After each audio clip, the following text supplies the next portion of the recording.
औज़ु बिल्लाहि मिनश्शैतानिर्रजीम बिस्मिल्लाहिर्रहमानिर्रहीम। आज आप लोगों को तकलीफ़ देने का मेरा सिर्फ़ और सिर्फ एक ही मकसद है कि मेरे टाउन कॉन्स्टिट्यूंसी में कुछ अनासिर ये अफवाह फैला रहे हैं कि मुझे बीजेपी पार्टी का सपोर्ट है। तो मैंने सोचा आप लोगों को बुला के मैं इस बात को वाज़ेह कर दूं, ना तो मुझे कांग्रेस पार्टी का सपोर्ट है, ना बीजेपी का सपोर्ट है, ना एनसी का सपोर्ट है और ना ही किसी इदारे का सपोर्ट है। तो मैं सिर्फ हमारे अपने शरबा को पूछ के, अपने लोगों को पूछ के बहैसियत एक आज़ाद उम्मीदवार खड़ा हुआ हूँ। तो इस चीज़ को वाज़ेह करने के लिए मैंने आप लोगों को तकलीफ़ दी यहाँ पे। तो मेरी यही गुजारिश है कि मेरे जो बाशऊर वोटर्स हैं, मेरे इलेक्टर्स हैं करगिल टाउन के कॉन्स्टिट्यूंसी के, उनसे यही गुजारिश है मेरे कि मुझे किसी भी इदारे का, किसी भी पार्टी का मुझे सपोर्ट नहीं है। हाँ, बाद में गवर्नमेंट बनने के बाद इंशाअल्लाह उस वक्त ही बताएगा क्या बनेगा। अगर अल्लाह ताला ने चाहा मैं जीत भी गया तो वो उसी वक्त हम डिसाइड कर सकते हैं। लेकिन फ़िलहाल वक्त मैं यही कहना चाहता हूँ, ना तो मुझे बीजेपी का सहारा है, ना तो मुझे कांग्रेस का सहारा है, ना तो मुझे एनसी पार्टी का सहारा है और ना ही किसी इदारे का सहारा है। मैं सिर्फ़ और सिर्फ अपने वोटर्स के कहने पे उठा हूँ। और मेरे वोटर्स में हाँ ये भी है कि उसमें सब लोग शामिल हैं। वो किसी भी पार्टी का हो सकता है, वो बीजेपी का हो सकता है, कांग्रेस का हो सकता है या दूसरे पार्टियों का भी हो सकता है। लेकिन मैं यही वाज़ेह करना चाहता हूँ कि मैं किसी पार्टी के कहने पे बिल्कुल नहीं उठा हूँ। तो यही जो हमारे हमारे लोकल जो लोग हैं हमारे टाउन के, उन्हीं के कहने पे, हमारे शरबा के कहने पे ही मैं यहाँ उठा हूँ। तो मैंने ये ज़रूरी समझा कि मैं इस बात को क्लियर कर दूँ, इन अफ़वाहों को क्लियर कर दूँ। तो इन अफ़वाहों को देखते हुए तो जैसे हमारे एक फाजिल दोस्त कहते हैं आजकल की जितने भी आज़ाद उम्मीदवार हैं वो सब आरएसएस और बीजेपी के ये कारिंदे हैं। तो मेरा उनसे ये सवाल है कि जितने भी इंडिपेंडेंट कैंडिडेट उठे हैं क्या सब बीजेपी के हैं? अगर सब बीजेपी के हैं तो मैं भी बीजेपी का हूँ। लेकिन ये इन बातों में मैं यही रिक्वेस्ट करूंगा अपने वोटर्स से कि इन बातों में, इन अफवाहों पे ध्यान ना दें। शुक्रिया। तो सर, आप ग्राउंड में आने के लिए किस चीज़ ने, क्या रीजंस था जिस बिना पे आपको ग्राउंड पे आना पड़ा? क्योंकि टाउन कॉन्स्टिट्यूंसी में एनसी और कांग्रेस और बीजेपी के कैंडिडेट्स हर वक्त ग्राउंड पे होते थे, तो क्या एंटी इनकम्पेंसी है जिस बेसिस पे आप ग्राउंड पे आए हैं? जी हाँ, मेरा एक ही मकसद था कि कोई वाज़ेह डेवलपमेंट नहीं दिखा मुझे इन सालों में, जितने साल गुजरे हैं। जो तवज्जो टाउन को मिलनी चाहिए थी वो नहीं मिली।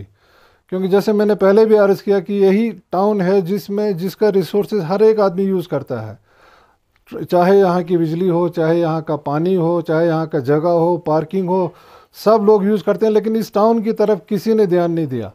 हाँ, छोटे मोटे काम किए होंगे, ज़रूर किए होंगे, लेकिन मेरा यही इरादा था कि मैं कुछ कर गुज़रूँ, जवानों को ले के साथ गुज़रूँ एक नए आइडिया के साथ कि हम इस टाउन को आगे कैसे ले जाएं, इसको ब्यूटीफाई कैसे करें, इसको सस्टेनेबल एक डेवलपमेंट हम कैसे दें। इसी इरादे के साथ मैं उतरा हूँ। कॉन्स्टिट्यूंसी की अगर हम बात करें तो एक इम्पोर्टेंट कॉन्स्टिट्यूंसी माना जाता है सर बनिस्बत बाकी। बिल्कुल। क्या कुछ करने की ज़रूरत है और क्या स्ट्रेटजीज लेके? देखिए, मेन तो यहाँ पे पार्किंग की बहुत बड़ी प्रॉब्लम है हमारे टाउन में। क्योंकि जगह वही है, गाड़ियाँ बढ़ गई हैं, पॉपुलेशन बढ़ गया है, लेकिन टाउन का एक्सपेंशन आज तक नहीं हुआ। तो मैं यही सोच रहा हूँ कि इंशाअल्लाह अगर पावर में आए, कहीं जीत हो गई, तो एक प्रॉपर ट्रैफिक प्लानिंग हो, एक प्रॉपर ये हो, पार्किंग की सुविधा हो हमारे लोगों के लिए। क्योंकि देखिए ना, बाज़ार में अगर एक साइड में गाड़ियाँ खड़ी करती हैं, लोगों को चलने के लिए जगह ही नहीं रहती है। तो ऐसी चीज़ें हैं। जैसे हमारा ये कम्युनिटी हेल्थ सेंटर है, हॉस्पिटल यहाँ से उठा के ले गए हैं, तो यहाँ पे कम्युनिटी हेल्थ सेंटर खुले तो ये बहुत ही अच्छा हो जाएगा हमारे लिए। इसके अलावा जवानों के, मैं चाहता हूँ कि मैं जवानों के आइडियाज़ लूँ। हमारे पढ़े लिखे जितने भी जवान हैं, तो उन सब को ले के, उनसे इनपुट्स ले के, तो प्लानिंग जैसे भी हमारे टाउन की होती है, प्लानर्स को कंसल्ट करके, तो इस टाउन की जितना हो सके इसको ब्यूटिफिकेशन करने की कोशिश करेंगे हम। डॉक्टर साहब, अभी आपने जवानों की बात की, तो आपको नहीं लगा कि आपके जगह पे एक जवान कैंडिडेट को उठाना चाहिए था? ज़रूर होना चाहिए। वो थोड़ा सा एम्पावर हो जाता और टाउन को और भी ज़्यादा एम्पावर कर सकते थे। ज़रूर। अब इसमें एक्सपीरियंस भी चाहिए ना। मैं अपनी उम्र की बात नहीं कर रहा हूँ, जवानों को साथ लेने का मेरा मकसद यही है कि जब 10 माइंड एक जगह बैठता है, जब वो जब दिमाग लगाते हैं तो आइडियाज़ निकलते हैं उसमें। तो उन आइडियाज़ को इम्प्लीमेंट करने के लिए तो कोई ना कोई चाहिए, लीड करने वाला कोई चाहिए। अल्हम्दुलिल्लाह अगर कोई मेरी जगह कोई इंटरेस्टेड होता तो मैं, ऐसा नहीं है ना कि मैं किसी को मैंने तुम बैठो यार मैं कंटेस्ट करूँगा, ऐसी बात नहीं है। मेरे यही आइडिया है कि मैं जवानों को लेके चलूँ, उनके आइडियाज़ पे चलूँ।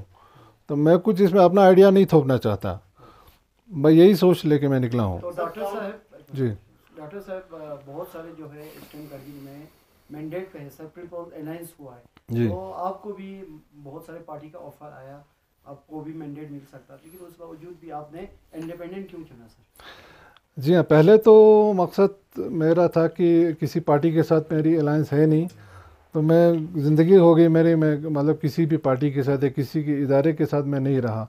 अब हो अपने अपने आइडियाज़ होते हैं। अब मेरा मकसद यही था कि मैं उनका ऑफ़र आए, बिल्कुल आए, मुझे ऑफ़र आए, लेकिन मैंने नहीं माना, क्योंकि मैंने हमारे पहले तो सल्ला ब्रांग पोस्ट दो चिंदे आती, मैंने अपने कॉन्स्टिट्यूंसी के लोगों से पूछा।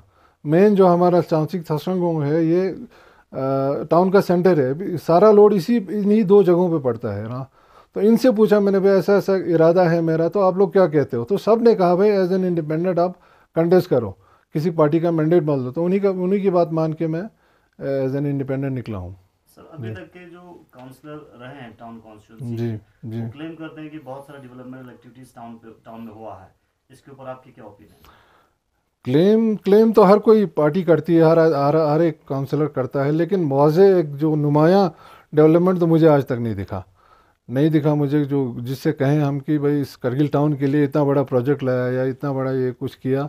तो आज हाँ काम किए हैं, बेशक किए हैं, काम किए उन्होंने भी किए हैं, लेकिन इससे बेहतर अगर हो सके तो मेरी कोशिश यही है कि बेहतर, इससे भी और बेहतर कर सकूं, मैं बड़े बड़े प्रोजेक्ट्स ला सकूं। छोटे छोटे काम तो कोई भी कर लेता है, पंचायत लेवल पे भी हो जाता है वो। अब एक आदमी अगर थोड़ा हाई लेवल पे जाए, कहीं जाए, तो और भी आइडियाज़ लेके और भी बड़े बड़े प्रोजेक्ट इस टाउन में ला सकते हैं। उसकी गुंजाइश है हमारे टाउन में, ऐसी बात नहीं है। आपका जी कैसा ग्राउंड है सर, क्या आप जीत पाएगा? इंशाल्लाह कोशिश है भाई, कोशिश करनी है। अब गारंटी तो किसी को होती नहीं कि मैंने जीतना है करके, कोशिश करना है हमने। अपील कर रहा हूँ सबसे, मुझे उम्मीद भी है कि इंशाल्लाह से लोग साथ देंगे, मुझे खिदमत का मौका देंगे इस बार। अगर आप कामयाब होते हैं तो आपका सपोर्ट किस तरफ रहेगा सर? सब वो तो बाद में डिसाइड करना होता है ना हुसैन साहब, देखेंगे वक्त आने पे। भाई पावर तो चाहिए किसी को भी, जो भी हो ABC, मुझे नहीं लगता कि कोई भी, तो जैसे मैंने पहले ही कहा कि सारे इंडिपेंडेंट, इसका मतलब BJP के होंगे। तो पावर, जिसके साथ पावर हो, मेजॉरिटी हो, हमारे लोग जहाँ कहें, तो उसी हिसाब से हम कदम उठाएंगे उस पर। सर टाउन कॉन्स्टिट्यूंसी की किस साइड से आपको ज़्यादा वोट मिल सकता है? ग्राउंड असेसमेंट क्या है? भाई कोशिश तो हर जगह है, तो उम्मीद तो मुझे पहले तो अपने ही लोगों से होगी कि अपने 2 मोहल्ले हैं, जैसे चांचिक है, तासरंगो है, तनमोसा है, इनसे ज़्यादा उम्मीद है। बाकियों से भी उम्मीद है, इंशाल्लाह ऐसी नाउम्मीद नहीं करेंगे। मुझे उम्मीद है कि बाकी लोग भी देंगे। जी हाँ, हमारा नहीं, जो तरक्की चाहता हो कि कुछ बड़ा सा काम हो जाए, तो वो मुझे लगता है सब देंगे इंशाल्लाह। हमारा ex councillor of test sir हाजी साहब का कहना है कि इलेक्शन जो है ये 5-10 दिनों का है, इसमें भाईचारा रिलेशन हमें ख़राब नहीं करना चाहिए, फिर इसके बाद हमें वो बांट के बैठना है। तो क्या रहेगी आपकी स्टेटमेंट? सही कहा उन्होंने, बिल्कुल कहा। इलेक्शन 5 दिन के है, तो सब ने मिल के, मैं तो चाहता हूँ हाजी साहब भी मेरे साथ आके काम करें। मैं चाहता हूँ सबको साथ लेके चलूँ। इसमें इलेक्शन का पर्सनल मेरा ये मानना है कि इसको पर्सनल नहीं लेना चाहिए इलेक्शन को। अब आपका इरादा है दिल में कुछ काम करने का, कुछ डेवलपमेंट करने का, तो किसी का भी सपोर्ट हो, इसमें सबसे सपोर्ट मांगना है ना। ये नहीं भाई तू फलाना है तो आप फिस्ताना हो, वो तो मेंटेलिटी है ही नहीं मुझ में। डॉक्टर साहब ये तो इलेक्शन के मुद्दे होते रहेंगे जी। 370 आर्टिकल को लेकर आपका ये आइडिया कि आप क्या कहना चाहेंगे? भाई 370 के अपने फ़ायदे भी हैं, नुकसानात भी हैं। देखिए, नुकसान इस वजह से हुआ हमें कि हमारे बच्चों को नौकरियां नहीं मिली, हमारे जॉब अपॉर्चुनिटीज़ कम हो गए। लेकिन उसका दूसरी तरफ आपको Jammu and Kashmir at par खड़ा कर दिया, लद्दाख को एक स्टेट बना दिया। क्या अचीवमेंट नहीं है 370 हटने का?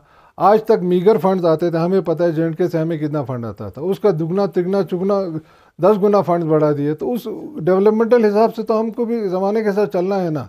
मुझे ज़्यादा नुकसान नहीं लगे इसमें, फ़ायदा ही फ़ायदा है इसमें। जी। आप कुछ अपना पर्सनल मैनिफेस्टो रिलीज कर रहे हैं आने वाले समय में? जी हाँ, मैं बना रहा हूँ, उसमें बना रहा हूँ, काम चल रहा है अभी उस पर, तो मैं अनकरीब ही इंशाल्लाह उसको रिलीज़ करूँगा। जी। टाउन जो डेवलपमेंट, टाउन जो है एक ऐसा एरिया है जिसमें बाकी बहुत सारे टूरिस्ट आते हैं, बाहर के बहुत सारे लोग आते हैं, और आपका जो टाउन से रिलेटेड क्या पर्सपेक्टिव है डेवलपमेंट से रिलेटेड? वही बेटा मैंने पहले ही कहा ना कि सारा लोड हमारे टाउन पे पड़ता है, चाहे टूरिस्ट आए, चाहे आर्मी आए, कोई भी आए, सारे रिसोर्सेज हमारे यूज़ हो रहे हैं। तो उन चीज़ों को और इफ़ेक्टिव बनाने के लिए टाउन में इंफ्रास्ट्रक्चर की बहुत ज़रूरत है, और भी डेवलपमेंट करने की ज़रूरत है, ब्यूटिफिकेशन की बहुत ज़रूरत है। ये जो एमसी हमारा है उसको और एम्पावर करने की ज़रूरत है, ताकि हमारी साफ़ सड़कें हों, साफ़ गलियां हों, होटल्स अच्छे बने, हमारे घर अच्छे बने। तो उन पे काम कर रहा हूँ मैं, इंशाल्लाह मौका मिले तो इंशाल्लाह ज़रूर करेंगे वो भी। डॉक्टर साहब अगर मैं क्वेश्चन सर, जो LHDC हमारा करगिल है सर, ये हमारे करगिल की तरक्की के लिए, हमारे करगिल के फ्यूचर के लिए सर कितना इम्पोर्टेंट है LHDC जो यहाँ पे है सर हमारे हिल कौन सा? लोग तरसते हैं LHD ऐसे काउंसिल्स लेने के लिए। बाकी जैसे रजौरी है, पूंछ, उन्होंने भी डिमांड किया, बहुत ही अच्छा। हम वो इसमें लोगों की आवाज़, जैसे असेंबली की तरह हम अपनी आवाज़ उठा सकते हैं, हम प्लानिंग अपने आइडिया से कर सकते हैं। तो इसमें कोई थोपता नहीं है हम पे आइडियाज़। तो हमने ये बहुत ही अच्छी बात है, और जैसे मैंने सुना है कि इसको और एम्पावर कर रहे हैं काउंसिल को, तो बहुत ही अच्छी बात है। जो भी जीता हो, मैं अपनी बात नहीं कर रहा हूँ, कोई भी जीते, लेकिन उस पावर्स का प्रॉपर यूटिलाइज़ करो, उन फंड्स का प्रॉपर यूटिलाइज़ करो, जहाँ जहाँ ज़रूरत हो, जहाँ जहाँ चाहिए। ऐसे बेकार में नहीं छोटे छोटे काम करके लोगों को खुश करने के लिए, मैं उसके ख़िलाफ़ हूँ। तो कुछ सॉलिड सा काम बने जिससे हमारे टाउन की तरक्की हो, मैं उसी के फेवर में हूँ। For more updates, subscribe to our channel Kargil Today. Click the show links and enjoy watching the videos. Like us on Facebook and follow us on Instagram. Keep watching Kargil Today. Keep enjoying Kargil Today, the only voice of Kargil Ladakh.